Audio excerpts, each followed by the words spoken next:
পঞ্চম শ্রেণীর শিক্ষার্থীদের জন্য এখন যে আলোচনার বিষয় সেটি হচ্ছে কোয়েশ্চেন নাম্বার 11 আর সেটি হচ্ছে কনসিডারিং দ্য ফলোয়িং পয়েন্টস। তো এটি রুলস ছাড়াই সহজ টেকনিকে তোমাদেরকে একদম শর্ট টাইমের মধ্যে বুঝিয়ে দিচ্ছি। তো লক্ষ্য করো, কোয়েশ্চেনটি যেভাবে থাকবে অর্থাৎ write 5 sentences about your activity in a week considering the following points, write the time in numbers and period sequence in ordinal numbers in your writing. আর সেখানে থাকবে 5 নাম্বার। তো নিচে এইভাবে কোয়েশ্চেনটি থাকবে। আর এই যে এখানে যে বলছে যে এই যে এখানে 3টি কোয়েশ্চেন দেওয়া আছে, সেই কোয়েশ্চেনের অ্যান্সারগুলাই করতে হবে। আর এখানে এই যে যে পয়েন্টগুলো উল্লেখ করা আছে সেই পয়েন্টের উপর ভিত্তি করেই তোমাদের অ্যান্সারটা করতে হবে। আর এখানে যে বলছে যে অর্ডিনাল নাম্বার অর্থাৎ ফার্স্ট, সেকেন্ড, থার্ড, এটা অ্যান্সার করার সময় তোমরা অর্ডিনাল নাম্বারটাও চিনতে পারবে। আর এই যে নিচের যে পয়েন্টগুলো সেখানে 5টা সেন্টেন্স তৈরি করতে বলছে এই 3টা কোয়েশ্চেনের উপর ভিত্তি করে, এবং পরীক্ষা ঠিক এই সিস্টেমেই থাকবে। তো আমি 2 সিস্টেমে তোমাদেরকে অ্যান্সারটা করব। একটা হচ্ছে কি সহজভাবে অ্যান্সার করা, আর আরেকটি হচ্ছে সেটি একটু স্ট্যান্ডার্ড মান লেভেলে অ্যান্সার করা। তো লক্ষ্য করো, এই জন্যে অথবা দিছি। আমি আগে সহজ পন্থাটা তোমাদেরকে একদম সহজভাবে বুঝিয়ে দিচ্ছি, তারপরে স্ট্যান্ডার্ড লেভেলে যাচ্ছি। তো লক্ষ্য করো, এই যে এখানে কোয়েশ্চেনে দেওয়া আছে যে when do you go to school on Sunday. তবে আরেকটা বিষয় ইনফর্ম করি, সেটা যে কোনো একটা বিষয়ের উপর ভিত্তি করে তোমাদের কোয়েশ্চেন হতে পারে। এখানে কোনো ফিক্সড না যে ওই প্যাসেজটা কে আসবে বা ওই প্যাসেজ দেওয়া থাকবে, ওই রকম না। তো যাই হোক, তো কোয়েশ্চেনই ছিল when do you go to school on Sunday, তুমি কখন রবিবারে স্কুলে যাও। তাহলে এই যে এখানে উত্তর দেওয়া হলো on Sunday I go to school at 11:45 AM, অর্থাৎ 11:45 আমি স্কুলে যাই। কখন যাই? এই যে রবিবারে। এটা একটা অ্যান্সার হয়ে গেল। তারপরে দেখো, what subject do you read after the first class, কোন সাবজেক্ট তুমি পড়ো প্রথম ক্লাসের পরে, অর্থাৎ প্রথম যে ক্লাসটি হয়েছে তারপরে কোন ক্লাস তোমরা করো। তাহলে এই যে এনে দেওয়া হয়েছে যে আফটার দ্য ফার্স্ট ক্লাস, অর্থাৎ প্রথম ক্লাসের পর কী করি, উই রিড ইংলিশ অ্যাট 12:40, অর্থাৎ প্রথম যে ক্লাসটা যায় তারপরে আমরা কি করি, ইংরেজি সাবজেক্টটা আমাদের থাকে এবং সেটা হয় 12:40। তাহলে দেখো, তারপরে কোয়েশ্চেনে আসছে when do you return home, তুমি কখন বাড়িতে আসো। তাহলে I return home after school at 6 PM, অর্থাৎ আমি বিকাল 6টায় বাড়িতে আসি। তাহলে আমি বাড়িতে ফিরি কখন, স্কুলের শেষে কয়টায়, 6টা, অর্থাৎ বিকাল 6টায় আমি বাড়ি ফিরি।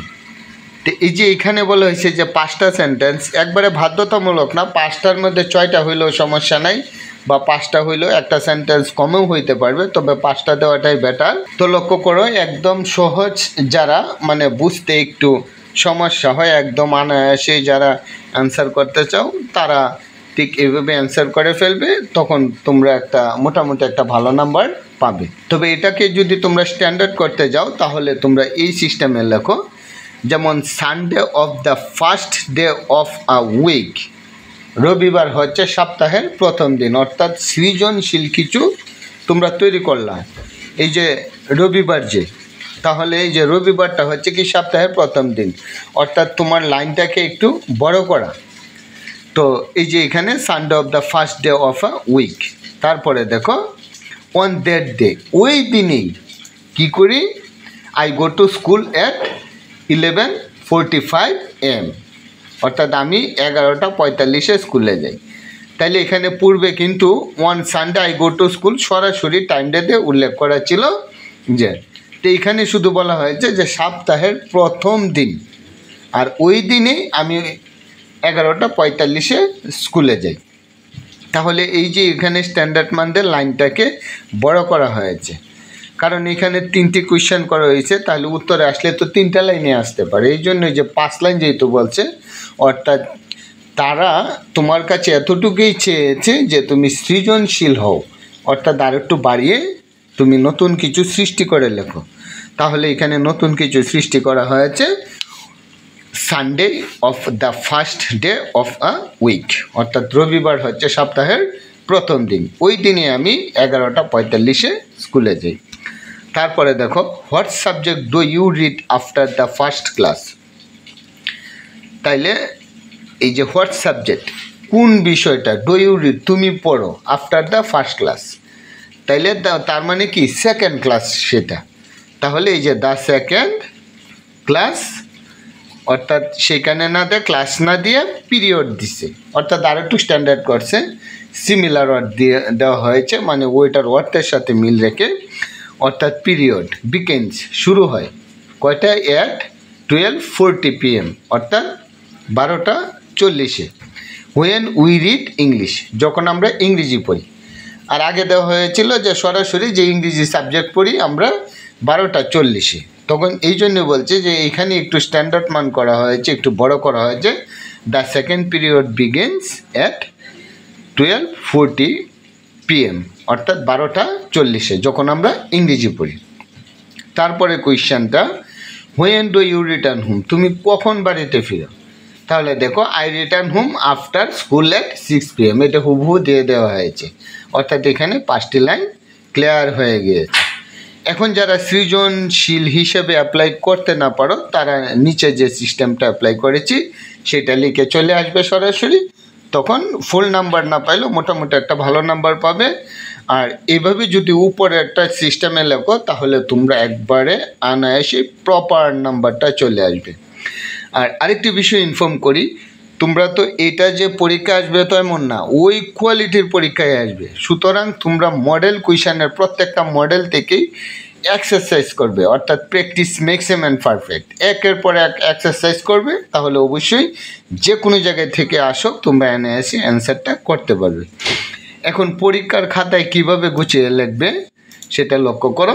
এই যে answer to the question number 11, পরে এই যে প্যারাগ্রাফ আকারে তোমরা লিখে ফেলবে। এই ছিল কোয়েশ্চেন নাম্বার 11-এর উপরে দিক নির্দেশনা। তো তোমাদের প্রত্যেকটি ক্লাস পূর্বেও যে ক্লাসগুলো অতিবাহিত হয়েছে, এই প্রত্যেকটি ক্লাস একসাথে পেতে প্লেলিস্ট চেক করো। যারা ইউটিউবে আছো প্লেলিস্ট চেক করো, এবং ফেসবুক পেজে যারা আছো সেখানেও প্লেলিস্ট চেক করো। প্লেলিস্টের নাম হচ্ছে ক্লাস 5 ইংলিশ অল। আর প্রত্যেকটি ভিডিও সহজে পেতে ভিডিওটিতে একটি লাইক দিয়ে, যারা ফেসবুক পেজে আছো ফলো বাটনে ক্লিক করে রাখো, এবং ইউটিউব চ্যানেলে যারা আছো ভিডিওটিতে একটি লাইক দিয়ে চ্যানেলটিকে সাবস্ক্রাইব করে রাখো। ধন্যবাদ সবাইকে, thank you so much, all the very best, hope to see you next video.